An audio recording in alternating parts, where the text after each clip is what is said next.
உனக்காக எது வந்தாலும் பரவாயில்ல நான் கிடக்குறேன். யாரையோ பாக்குற மாதிரி அலட்சியமா பாத்துட்டு போற. போன் ஆஃப் பண்ணி வச்சுட்டு வீட்டுல சொல்றவள கல்யாணம் பண்ணிட்டு போலான்னு பாக்குறியா? எனக்கு கல்யாணம் முடிவு பண்ணிட்டாங்க. எப்ப நீ என்ன லவ் பண்றேன்னு சொல்லிட்டு அப்பயே நீ எனக்கு பொண்டாட்டி ஆயிட்ட. இப்ப உன் முடிவு மாறினாலும் என் முடிவு மாறாது. உங்க ஊர்க்காரங்கன்னா எல்லாரும் பயந்துருவாங்க நினைச்சிட்டாங்களா?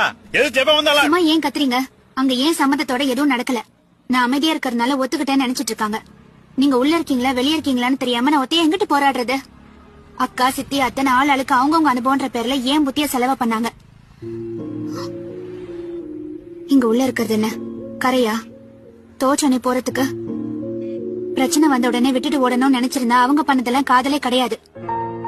எனக்கு நீங்க தான் உசுர்னு நினைச்சிட்டு இருக்கேன்.